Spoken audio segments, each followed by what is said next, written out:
Hello everyone, welcome to missile classes. जैसे कि आप सभी को पता है कि हम लोग इकोनॉमिक्स में कुछ दिन पहले ऑब्जेक्टिव का क्वेश्चन को देख रहे थे। फाइनली मैं आज आप लोगों के लिए सब्जेक्टिव पेपर लेकर आया हूं। इससे पहले हम लोगों ने और एक सब्जेक्टिव को क्लास ऑलरेडी मैं डिस्कस करवा चुका हूं और मैंने कहा था कि आप लोगों को ऑब्जेक्टिव के साथ साथ सब्जेक्टिव भी होना चाहिए, क्योंकि आप सभी को पता है कि एग्जाम बहुत ही करीब आ चुका है। और मैंने एक क्वेश्चन आप लोगों का ना याद रखिएगा, 3 मार्क्स और 5 मार्क्स में जो आप लोगों को पेपर में छपने वाले हैं उससे रिलेटेड मैंने आज से एक दिन पहले आप लोगों को एक क्वेश्चन तैयार किया था, जहां पे मैं बेहतरीन तरीके से एक्सप्लेन किया था और वो क्लास आर्ट्स कॉमर्स साइंस तीनों ही स्ट्रीम के लिए वैलिड था। तो कोई ऐसा स्टूडेंट है जो लेक्चर 1 को नहीं देखे हैं तो सबसे पहले लेक्चर 1 को देखने की कोशिश करिए, ठीक है। और साथ ही साथ अगर कोई इंग्लिश कोर लेकर स्टडी कर रहे हैं तो इंग्लिश कोर का जैसे यहाँ पे लिखा हुआ है सेट नंबर 10, इसी तरह से 9 लिखा होगा। इस तरह से आपका देखिए आज मैं आप लोगों का प्रोवाइड किया हूं क्लास मतलब सेट नंबर 11। सेट नंबर 11 का मतलब है तो क्लास नंबर 11। तो इस तरह से जितना भी सेटेड आप लोगों के लिए मैं प्रोवाइड कर रहा हूं ना, आंखें बंद करके बिलीव है, दिल पे यकीन है कि सर जो चीज आप बता रहे हैं हाँ आने की संभावना है, तो सारा क्वेश्चन को बेहतरीन ढंग से आप लोगों को स्टडी कर लेना है। बाकी एग्जाम से पहले क्यूआर क्लास होगी, क्विक रिवीजन का तो क्लास भरपूर देंगे आप लोगों को, लेकिन उसके लिए तो आप लोगों को सबसे पहले सेट तो तैयार करना होगा ना, सेट जो मैं आप लोगों को प्रोवाइड कर रहा हूं। तो फाइनली आज हम लोगों को जो है सब्जेक्टिव क्लास चलेगी इकोनॉमिक्स में। हम लोगों ने यहां तक ऑलरेडी डिस्कस कर चुके हैं सॉरी और तबीयत मेरा जो बॉडी है थोड़ा सा लेस है, ठीक है। मैं फिर भी आप लोगों की मोहब्बत में, आप लोगों को प्यार में आज यहाँ पे ताकत बनकर आप लोगों का प्यार जो है, मेरे शेर इतना आप लोगों ने प्यार दिए हैं जिस कारण से आज मैं यहाँ पे आप लोगों के लिए खड़ा हूं, ठीक है। समझिएगा, हम लोग एक एक क्वेश्चन को मैं बेहतरीन तरीके से स्टडी करूंगा, साथ ही साथ मैं एक्सप्लेन करने की कोशिश करेंगे, क्योंकि इकोनॉमिक्स को ऑलरेडी देखा जाए ना एक दूसरे सब्जेक्ट की तुलना में बिल्कुल अलग है। तो बिल्कुल ऐसा ना सोचे कि इकोनॉमिक्स टफ सब्जेक्ट है, बस हाँ बाय द वे समझाने वाला सही होना चाहिए। बस आपका एक ही चीज याद रखना है कि समझाने वाला सही होना चाहिए, ठीक है। तो हम लोग पहला क्वेश्चन से स्टार्ट करते हैं। हम लोगों ने 32 तक ऑलरेडी डिस्कस कर चुके हैं और एक एक क्वेश्चन को हम लोग यहाँ पे बेहतरीन तरीके से मैं आपको बताने की कोशिश करूंगा। क्वेश्चन है कि अल्पकालीन औसत लागत, आप सभी को पता है कि अल्पकालीन औसत लागत यू आकार का क्यों होता है। एक होता है ना कि उल्टा यू आकार का क्यों होता है, एक होता है यू आकार का क्यों होता है। और ये क्वेश्चन आपके पेपर में याद रखिएगा 5 मार्क्स का छपेगी। आप लोगों को यकीन नहीं होगा कि सर इतना छोटा लिखेंगे 5 मार्क्स होगा। ये बड़ा सा स्क्रीन है मेरे शेर, इसलिए आपको बड़ा सा दिख रहा है। जब आप इसको लिखेंगे ना पूरा पेज भर जाएगा और साथ ही साथ आपको एक डायग्राम भी बनाना होगा इस तरह से, ठीक है। और इस डायग्राम आपको इस तरह से इंडिकेट करना होगा। खैर हम लोग मुद्दे पे आते हैं सर, आंसर पे। याद रखिएगा कि अल्पकाल में परिवर्तनशील अनुपात का नियम लागू होता है। अल्पकाल में परिवर्तनशील नियम जो है ना, अनुपात नियम लागू होता है। आप सभी को पता है मांग लोच का एक आपका फॉर्मूला होती है, यानी मैंने बताया था ना आप लोगों को, याद रखिएगा, आप लोगों को अच्छे ढंग से पता होना चाहिए सब, ठीक है। तो अल्पकाल में परिवर्तनशील अनुपात का नियम लागू होता है। प्रारंभ में या आरंभ में बढ़ते प्रतिफल के कारण लागत घटती है। और आप लोगों को अगर प्रतिफल का नियम आप लोगों को अगर पता होगा तो देखिए प्रतिफल का नियम ना इस तरह से होती है। अगर आप लोगों को पता होगा तो एक बार देख लीजिएगा, ठीक है। इस तरह से इनका फॉर्मूला बनती है, इसका डायग्राम बनती है, इनका ग्राफ बनता है, किसका, प्रतिफल नियम का। समझिएगा इस क्वेश्चन को, ध्यानपूर्वक समझना है। नहीं समझ में आएगा तो रट्टा लगा लेना है, लेकिन इस क्वेश्चन को मिस नहीं करना है, आपके पेपर में आएगी 5 मार्क्स का। अल्पकाल में परिवर्तनशील अनुपात का नियम लागू होता है। आरंभ में बढ़ते प्रतिफल के कारण लागत घटती है। बढ़ते प्रतिफल के कारण लागत घटती है, याद रखिएगा। फिर स्थिर प्रतिफल की दशा में लागत स्थिर रहता है। फिर स्थिर प्रतिफल की दशा में लागत क्या रहता है, स्थिर रहता है, मतलब बैलेंस रहता है, मतलब क्या है, स्थिर रहता है। तथा क्रम में घटते प्रतिफल मिलने पर लागत बढ़ती है। और जैसे क्रम में गिरते प्रतिफल के कारण लागत क्या होती है, लागत हमेशा बढ़ती है। इसी कारण उत्पादन आकार बढ़ने पर पहले लागत घटती है, फिर नियंत्रण होकर स्थिर हो जाती है। इस स्टेटमेंट को समझना जरूरी है। इसी कारण उत्पादन आकार बढ़ने पर पहले लागत घटती है, फिर न्यूनतम होकर स्थिर होती है और अंत में बढ़ती है। इस क्रम के कारण अल्पकालीन औसत लागत यू आकार की होती है, जैसे कि मैंने यहाँ पे आप लोगों को बताया था। यस, क्या आप लोगों को समझ में आया। इसका आंसर लिखने के बाद आपको एक डायग्राम बनाना है। डायग्राम बनाने के बाद आपको यहाँ पे यू आकार को बना देना है। क्या बना देना है, यू आकार आपको बनाना है। मैं फिर से एक बार समझा रहा हूं क्योंकि ये 5 मार्क्स का पेपर में आएगी। अल्पकाल में परिवर्तनशील अनुपात का नियम लागू होता है, याद रखिएगा। आरंभ में बढ़ते प्रतिफल के कारण, आरंभ में बढ़ते प्रतिफल के कारण लागत घटती है, लागत घटती है। फिर स्थिर प्रतिफल की दशा में लागत स्थिर रहती है। फिर स्थिर प्रतिफल की दशा में याद रखिएगा स्थिर रहती है। उसके बाद कहते हैं तथा क्रम में घटते घटते प्रतिफल मिलने पर लागत बढ़ती है और लागत धीरे धीरे क्या हो रही है, बढ़ रही है। इस कारण उत्पादन आकार बढ़ने पर पहले लागत घटती है, फिर न्यूनतम होकर स्थिर होती है और अंत में बढ़ती है और अंत में क्या हो रही है, बढ़ रही है। जिस तरह से आपको दिख रहा है डायग्राम है, इस क्रम के कारण अल्पकालीन औसत लागत यू आकार की होती है। क्या आप लोगों को समझ में आया? ये क्वेश्चन आपके पेपर में 5 मार्क्स का छपेगा मेरे शेर शेरियों, तो आपको यूं ही अपने 5 मार्क्स को अपने हाथों से जाने ना दे। अब आते हैं सर अगला क्वेश्चन पे। ये क्वेश्चन आपके पेपर में 3 मार्क्स या 2 मार्क्स का छपेगी। कितना मेरे शेर? 2 मार्क्स या 3 मार्क्स का छपेगी। सकल घरेलू उत्पाद किसे कहते हैं? याद रखिएगा, सकल हम लोग बोलते हैं ना जीडीपी बोलते हैं ना, याद रखिएगा। आपसे पूछा गया है कि सकल घरेलू उत्पाद एक लेखा वर्ष में, एक लेखा वर्ष का मतलब क्या होता है ये भी आपको पता होना बहुत जरूरी है, समझिएगा। 1 अप्रैल से शुरू होते हैं, PRIL, अप्रैल टू 31 मार्च, ये भी आपको पता होना चाहिए। ये क्वेश्चन ऑब्जेक्टिव में हर साल छपता है कि लेखा वर्ष का अवधि कितनी होती है, तो 1 अप्रैल से 31 मार्च या तो 31 मार्च से 1 अप्रैल, आपको याद रखना होगा, ठीक है। सकल घरेलू उत्पादन एक लेखा वर्ष में किसी देश की घरेलू सीमा में सभी उत्पादकों द्वारा जितने भी अंतिम वस्तुओं और सेवाओं का उत्पादन होता है उनकी बाजार की कीमत के जोड़ को बाजार कीमत पर सकल घरेलू उत्पादन कहा जाता है। अब सिंपल सा भाषा में बता दूं, आपको तो आंसर लिखना होगा इसी भाषा में, पर मैं थोड़ा सा समझा दूं सकल घरेलू उत्पादन किसे कहते हैं। सिंपल सा भाषा में समझे कि सकल घरेलू उत्पादन उस लेखा जोखा को कहते हैं जो साल भर के अंतर्गत कितना रुपए का हानि हुआ है, कितना रुपए का प्रॉफिट लाभ हुआ, इन सब के कॉम्बिनेशन को, इन सब को मिलाने के बाद जो भी डाटा हमें मिलती है उसी को हम लोग बोलते हैं क्या, याद रखिएगा, सकल घरेलू उत्पाद।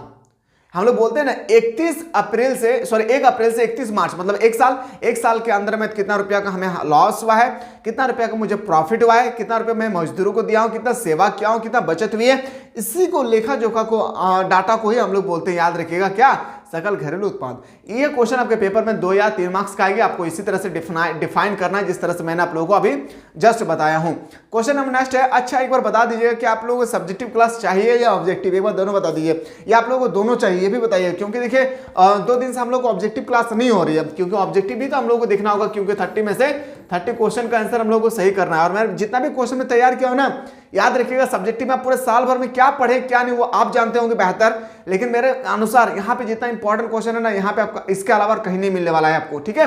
इसलिए दोनों चीज को लेकर हम लोग को चलना है। आय चक्रीय प्रवाह क्या है?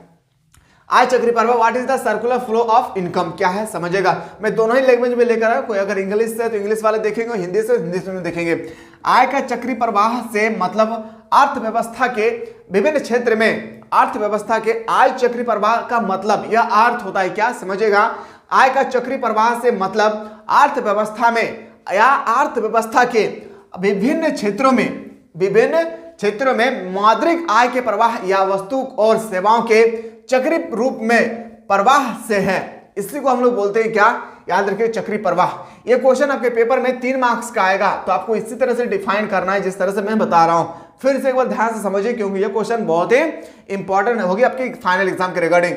आय का चक्रीय प्रवाह से मतलब अर्थव्यवस्था के विभिन्न क्षेत्र में मौद्रिक आय के प्रवाह या वस्तुओं और सेवाओं के चक्रीय रूप में प्रवाह से है, ठीक है। आते हैं सर इसी प्रकार, इस प्रवाह की आय का चक्रीय प्रवाह इसलिए कहा जाता है, इस आय को चक्रीय प्रवाह इसलिए कहा जाता है, क्यों, याद है, क्योंकि इस प्रवाह का ना कोई आरंभ होता है और ना कोई अंत होता है। मतलब चक्रीय प्रवाह का एक चीज होता है ना, जैसे मैं एक लकीर खींचूं तो ये लकीर हम लोग यहाँ से स्टार्ट हो रही है और हमें यहाँ तक एंड कर रही है, तो यहाँ से हम लोग बता सकते हैं सर यहाँ से स्टार्ट हो रही है और यहाँ खत्म हो रहा है। लेकिन यहाँ पे जो आय का प्रवाह है ना, आय का चक्रीय प्रवाह, इसका ना तो कोई स्टार्टिंग पॉइंट है और ना ही कोई अंत पोजीशन है, इसका यानी एंड पोजीशन कहीं भी नहीं है, ठीक है, समझिएगा।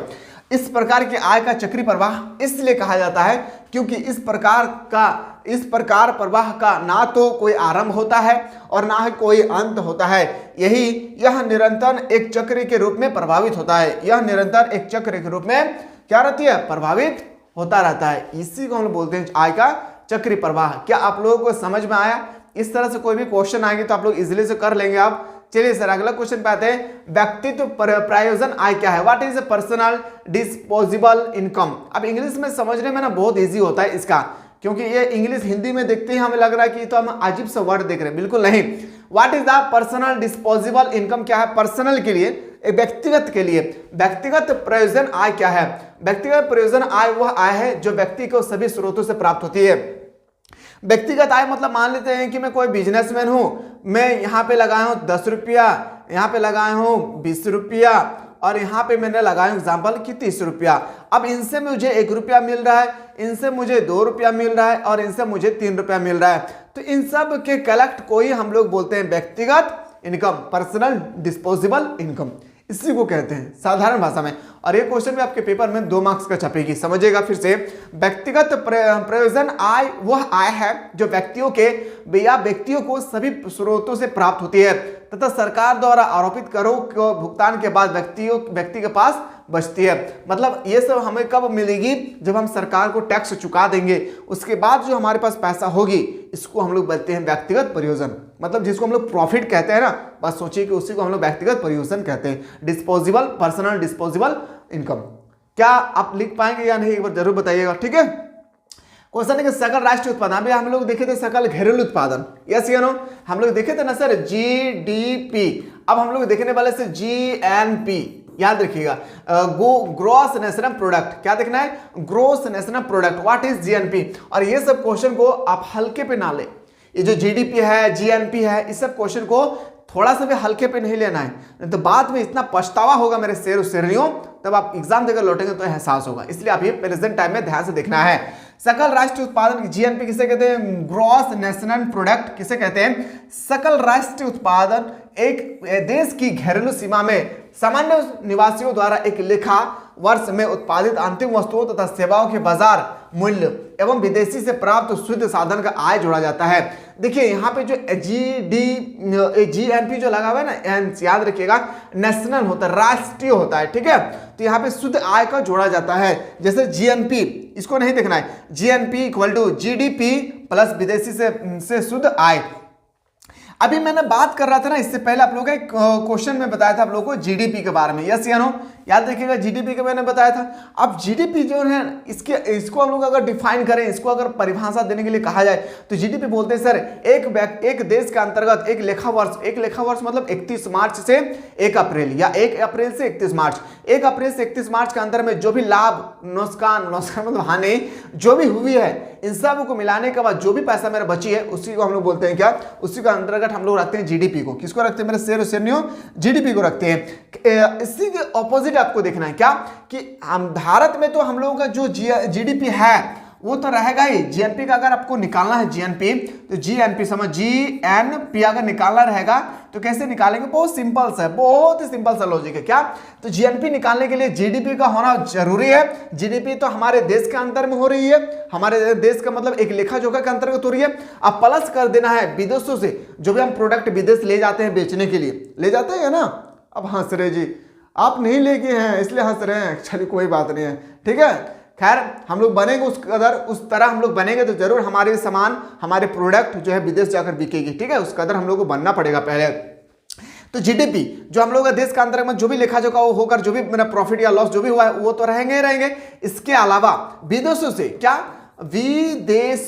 विदेशों से जो हमें शुद्ध आय प्राप्त होती है, आयात और निर्यात करने के बाद जो बीच में हमारे पास प्रॉफिट या लॉस जो भी होगी, उसको जब हम लोग ऐड करेंगे तो उसी को हम लोग बोलते हैं जीएनपी। क्या कहते हैं? जीएनपी। मैं फिर से बता रहा हूं, एक बार फिर से समझिएगा मेरे प्यारे प्यारे बच्चे। सकल राष्ट्रीय उत्पाद एक देश की घरेलू सीमा से, एक देश की घरेलू घर, घरेलू सीमा में सामान्य निवासियों द्वारा एक लेखा वर्ष में उत्पादित अंतिम वस्तुओं तथा सेवाओं के बाजार मूल्य एवं विदेशी से प्राप्त शुद्ध साधन का आय का जोड़ा होता है। मैंने अभी जस्ट बताया, शुद्ध आय साधनों का क्या होता है? जोड़ा होता है। इसी को हम लोग बोलते हैं, याद रखिएगा, जीएनपी। और GNP equal to GDP plus विदेशियों से शुद्ध साधन का आय। तो इसको ना आप लोगों को सही ढंग से लिखना है, इसको आपका फॉर्मूला याद रख लेना। हो सके एग्जाम में अगर न्यूमेरिकल का क्वेश्चन पूछ दिया जाए तो जैसे आपसे ना छूटे, ठीक है। तो ये क्वेश्चन को भी आपको अच्छे ढंग से कर लेना। जीडीपी किसे कहते हैं, जीएनपी किसे कहते हैं, मैंने बेहतरीन तरीके से बताया था। शुद्ध आय किसे कहते हैं, अशुद्ध आय क्या है, ये भी मैंने पिछला क्लास में बताया था। अंतिम वस्तु क्या है, पूरक वस्तु क्या है, स्थापन वस्तु क्या है, ये सब मैं बेहतरीन तरीके से आप लोगों को प्रोवाइड कर चुका हूं। यह क्वेश्चन आपके पेपर में 2 मार्क्स का छपेगी। चाय की 2 पूरक वस्तु का उदाहरण है। चाय का बहुत सिंपल सा है। पूरक वस्तु वे हैं जो किसी निश्चित, अच्छा पूरक वस्तु आप लोगों को पता है पूरक वस्तु क्या है? क्या आप लोगों को पता है या नहीं? पूरक वस्तु, पूरक वस्तु उसे कहते हैं जैसे मेरे पास कलम है, कलम के अंदर में स्याही है, रिफिल है जैसे हम लोग बोलते हैं, तो रिफिल को अगर निकाल देंगे तो कलम चलेगा नहीं। या तो मैं कलम से मैं रिफिल को मैंने मतलब मान लेते कि मैं पेंसिल लिया हूं, पेंसिल से उनका नोक को हटा दूंगा तो पेंसिल चलेगा नहीं। मतलब एक दूसरे के कॉम्बिनेशन पर चलती है। अगर तू साथ नहीं देगा बाबू रे तो हम चलेंगे नहीं। कलम कह रहा है ए स्याही, स्याही है, ए इंक, अगर तू साथ नहीं देगा तो हम चलेंगे नहीं। स्याही बोलेगा अच्छा नहीं चलेगा। कैसे नहीं चलेगा? जब तुम्हारे साथ हम सट गए हैं। अब जब सट गया है ना तो उसी को बोलते हैं हम लोग, याद रखिए क्या कहते हैं? पूरक वस्तु। पूरक वस्तु वे है जो किसी निश्चित उद्देश्य की पूर्ति के लिए एक साथ प्रयोग किया जाता है। एक साथ किसी भी निश्चित पूर्ति के लिए, जैसे मान लेते हैं कि मुझे लिखने के लिए हमें पूर्ति कर रहा है, जैसे मुझे मान लेते हैं कि हमें लिखने के लिए पूर्ति कर रहा है, ठीक है। तो याद रखिएगा ये सब आपको पहले से पता होना वो जरूरी है। प्रयोग किया जाता है। चाय के दो पूरक वस्तु चाय और चीनी है। क्या है? चाय और चीनी। चाय का मतलब वो पीने वाला चाय नहीं है, चाय का मतलब चाय पत्ती, ठीक है, चाय पत्ती। चाय मतलब हम लोग भी बचपन में जब थे ना तो बोलते थे ना कि दुकानदार को चाय दीजिए, पापा कहते थे हम बोल के नहीं चाय तो ओजन करके दे रहा है, बिना चाय तो बिना ओजन करके मिलता है। तब तक पता चला कि चाय पत्ती को हम लोग चाय बोलते हैं देहाती लैंग्वेज में, ठीक है। समझ में आ गया पूरक वस्तु। और एक बात आप लोगों को एक छोटा सा नोटिस में देना चाहता हूं, अगर आप हमारे YouTube चैनल से स्टडी कर रहे हैं तो ठीक है, नोटिस है आप लोगों के लिए कि अगर आपके घर पे कोई भी क्लास 11 के बच्चे हैं, क्या कोई भी क्लास 11 के बच्चे हैं या कोई क्लास 12 के बच्चे, अभी जो क्लास 10 में है वो कहाँ जाएंगे? 11 पे। जो क्लास 11 में है वो कहाँ जाएंगे? 12 पे। तो कोई ऐसे बच्चे होंगे आपके घर पे, पड़ोस पे, अड़ोस पे, आपका भाई होगा या रिलेशनशिप में कोई भी होंगे, तो उन लोगों के लिए एक न्यू बैच स्टार्ट हो रहा है। क्लास 11 वाले जब क्लास 11 के एग्जाम दे देंगे तो उनका 12 का तैयारी करना होगा। और 12 का तैयारी इस बार इस कदर करना होगा कि जैसे थ्योरी लेक्चर पूरा माइंड में पूरा बैठ जाए हर एक सब्जेक्ट का। ऐसा क्या बात है सर? क्योंकि आप लोगों का पहले 40 क्वेश्चन था ऑब्जेक्टिव, फिर बन गया सर 30। याद रखिएगा ना 30 रहेगी ना 40 रहेगी, ओनली फॉर रहेगी तो 20।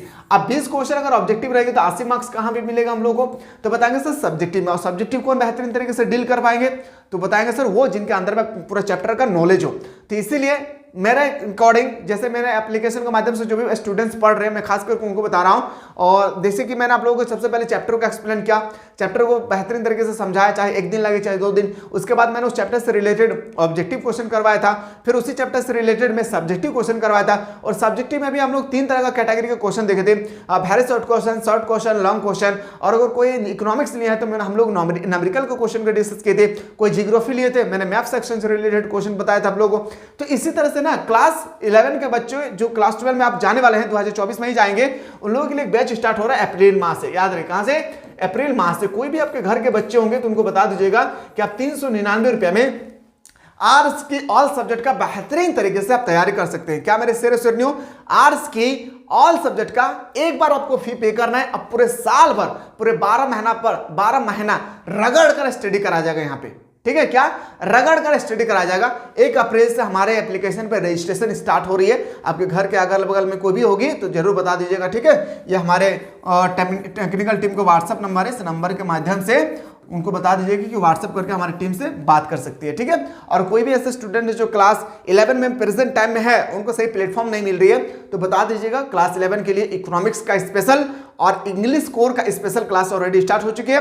बाकी आर्ट्स का जो क्लासेस है ना वो चल रहा है हमारे एप्लीकेशन पे, ठीक है। तो इन सब थोड़ा सा इन्फॉर्म कर दीजिएगा, क्योंकि हमारे झारखंड तभी बदलेगी, हमें जहां तक लगता है जब हमारी एजुकेशन सिस्टम बेटर होगी, ठीक है। चलिए सर मुद्दे पे आते हैं कि संतुलन कीमत क्या है। देखिए एक संतुलन आय होती है, इनका पता है या नहीं? संतुलन आय होती है, एक संतुलन कीमत क्या है समझिएगा। संतुलन कीमत वह कीमत है जो मांग एवं पूर्ति की शक्ति द्वारा उस बिंदु पर निर्धारित होती है जहां वस्तु की मांग और वस्तु की पूर्ति आपस में बराबर होती है। संतुलन कीमत क्या है? फिर से मैं बता रहा हूं कि मान लेते हैं मेरे पास एक पेन है। क्या है? पेन। मैं बेचने वाला हूं, मैं याद रखिएगा बेचने वाला हूं, मैं बेचने वाला हूं, ठीक है। अब मैं इस कलम का दाम बताया हूं 50 रुपया, और एक व्यक्ति आया खरीदने के लिए, जैसे मान लेते हैं कि आप ही आए हैं, ठीक है। आप ही आए हैं, झोला लेकर आए हैं जी? नहीं आए झोला लेके, झोला नहीं ले जाना, पेन कलम जो है ना यहाँ पॉकेट में आ जाएगा, ठीक है।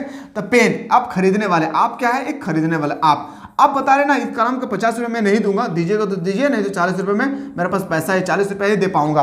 अब दुकानदार देखते हैं, मतलब मैं देख रहा हूँ कि मैं 50 रुपये बोल रहा हूँ, 40 रुपये बोल रहा है, नहीं ये समय नहीं है, हम नहीं देंगे 40 रुपये हम नहीं देंगे। बोल रहे कितना, आप बोल रहे कितना में लीजिएगा, बोल कि लास्ट देखिए ना तेरा ना मेरा, हम लोग बोलते हैं ना मार्केटिंग में, ना तेरा गया ना मेरा गया, बीच बीच में बोल देते हैं 45 रुपया। तो इस 45 रुपया में हम लोग दोनों एग्री हो गए, आप भी एग्री हो गए, आप भी खुश रहे और हम भी क्या है खुश है, आप भी खुश हो गए हैं पूरा और हम भी पूरा सा खुश हो गए। तो अब इसी बीच में हम लोग का एक बैलेंस आया, बैलेंस आया, इसी बैलेंस को हम लोग संतुलन कीमत बोलते हैं। क्या बोलते हैं मेरे शेर? संतुलन कीमत कहते हैं। इसको आप लोगों को डिफाइन करना है। संतुलन कीमत वह कीमत है जो मांग एवं पूर्ति की शक्तियों द्वारा उस बिंदु पर निर्धारित होता है जहां वस्तु की मांग और वस्तु की पूर्ति आपस में बराबर होती है, वस्तु की मांग और वस्तु की पूर्ति बराबर होती है। ठीक है, तो इस तरह से आपको बेहतरीन तरीके से लिखेंगे तभी आपको 2 से 3 मार्क्स यहाँ पे मिलेंगे। याद रखेगा, अगर आप लोगों को समझने में दिक्कत होगा तो बता दीजिएगा। ये क्वेश्चन आपके पेपर में 5 मार्क्स का छपेगी और ये क्वेश्चन का जितना भी मैं तारीफ करूँ ना, कितना भी तारीफ करूँ बहुत कम है इस क्वेश्चन के लिए।